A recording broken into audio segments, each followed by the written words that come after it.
Car కింద పడితే ఇంత కూడా పట్టించుకోకుండా మన జగన్మోహన్ రెడ్డి గారితో మన చేసిన తీరు మనందరికీ తెలుసు.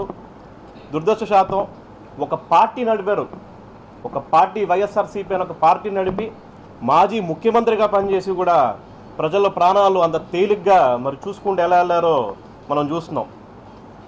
హింసకు దిగడమే కాదు, కార్యకర్తలను కూడా మీరు చూసిన మనందరం చూస్తున్నాం.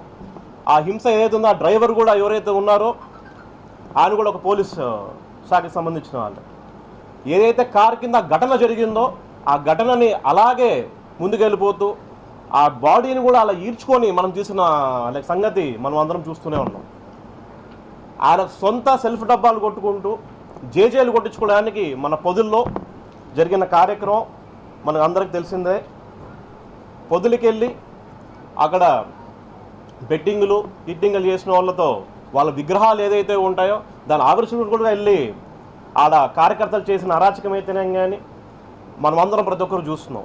అక్కడికి వెళ్ళి కనీసం వాల్యూస్ లేకోకుండా కూడా సొంత కార్యకర్త కారు కింద పడినప్పుడు కూడా ఇంత కూడా పట్టించుకోకోకుండా అలాగే ముందుకెళ్ళిపోయి కనీసం మనం నార్మల్గా మనమే ఎక్కడైనా కానీ ఒక చిన్న యాక్సిడెంట్ జరిగితేనో ఎవరికైనా దెబ్బ తగులుతూనో కారు ఆపి అంబులెన్స్కి ఫోన్ చేసి వాళ్ళ అంబులెన్స్ ఎక్కించడమో లేదా వాళ్ళకి వాటర్ బాటిల్ ఇవ్వడమో జరుగుతుంది.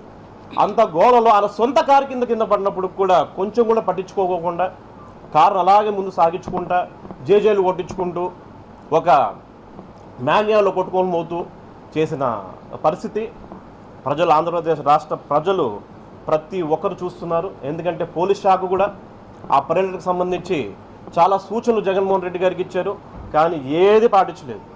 రాజకీయ లబ్ధుల కోసం ఏదైతే ఉంటాయో తన సొంత లబ్ధుల కోసం ఏవైతే ఉంటాయో అటువంటి కార్యక్రమాలను ముందు తీసుకొని మీడియాలో ఇది చేసుకోవాలి, ప్రజల్ని మభ్య పెట్టాలి అని ఒక కార్యక్రమాన్ని ఏదైతే ముందుకు తీసుకొని మనం చూస్తున్నాం. కానీ ఇందులో ఒక దళితుడు యువత సొంత కార్యకర్త చనిపోవడం అనడం చాలా దురదృష్టకరం. అదేవిధంగా ఆ వీడియోలని వైఎస్ఆర్సీపీ కార్యకర్తల నేతను కానీ వాళ్ళ సొంత ఫేస్బుక్లో ఇన్స్టాగ్రాముల్లో దాన్ని పెట్టడం, అదేవిధంగా చనిపోయింది మా కార్యకర్త కదా అని చెప్పేసి దాన్ని సోషల్ మీడియాలో అవాయిడ్ చేయడం అనేది చాలా అంటే చాలా బాధాకరం. ఎందుకంటే బాధ్యత ఉండాలి. అధికారంలో ఉన్న మనం, ప్రతిపక్షంలో ఉన్న మనం ప్రజలకు ఒక భరోసా ఇవ్వాలి, మనం ప్రజలకు ఒక తోడుగలించి వాళ్ళ సమస్యలపైన పరిష్కారాలు చేయాలి, వాళ్ళకి ఒక న్యాయం జరిగేలా చూడాలి. అంతేగాని సొంత కార్యకర్తను కూడా న్యాయం పట్టించుకోలేదు. కనీసం కారు దిగి కూడా అసలు ఏమైంది, అది ఉన్నారా లేరా అని కూడా పట్టించుకోలేకపోని జగన్మోహన్ రెడ్డిని మనం అందరం చూస్తున్నాం. ఖచ్చితంగా జగన్మోహన్ రెడ్డి ప్రజలందరూ చూస్తున్నారు. ఈ సొంత కార్యకర్తకు కూడా నువ్వు న్యాయం చేసుకోలేకపోతే నువ్వు అసలు ప్రతిపక్షానికే కాదు కదా, నువ్వు ఒక పార్టీ లీడర్ కూడా పనికిరావని చెప్పేసి మీకు ఖచ్చితంగా అందరం తెలియజేసుకున్నాం. ప్రజలందరూ కూడా చూస్తున్నారని కూడా మేము అందరూ తెలియజేసుకుంటున్నాం.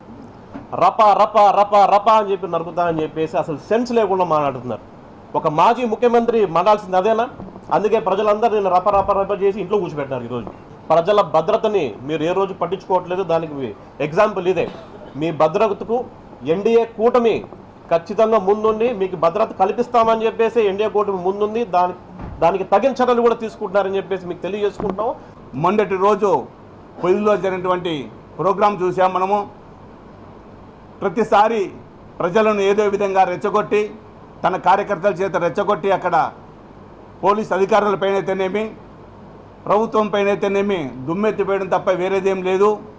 మొన్నటి రోజు చూసినటువంటి ప్రోగ్రాంలో కార్యక్రమం చూసాం. ఖచ్చితంగా ఇక్కడ చూడండి మీడియా సోదరులు, తన కారు కింద వాళ్ళ వైఎస్ఆర్ పార్టీ కార్యకర్త పడినా కానీ మాకేం సంబంధం లేదన్నట్లు ముందుకెళ్తూ తను అభివాదం చేసుకుంటూ పోయి ప్రజలను రెచ్చగొట్టే విధంగా, కార్యకర్తలను రెచ్చగొట్టే విధంగా ముందుకెళ్ళాడే తప్ప నా కార్యకర్త అయ్యో ముందు పడ్డాడే అనేది ఏమాత్రం ఆయనకు సిగ్గు శరము లేకుండా ఈ రోజు వరకు కూడా ఇంకా దాని గురించి మాట్లాడకుండా, దాని పోగా ఏదో ఎల్లో మీడియా చేసింది, పచ్చ మీడియా మనల్ని బుద్ధ మీద చూపిస్తున్నట్టున్నావు.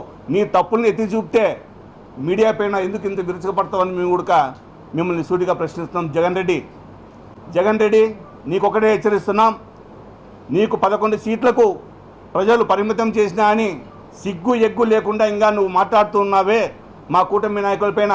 ఖచ్చితంగా రాబో రోజుల్లో నీకు స్థానిక ఎలక్షన్స్ తొందరలో ఉన్నాయి.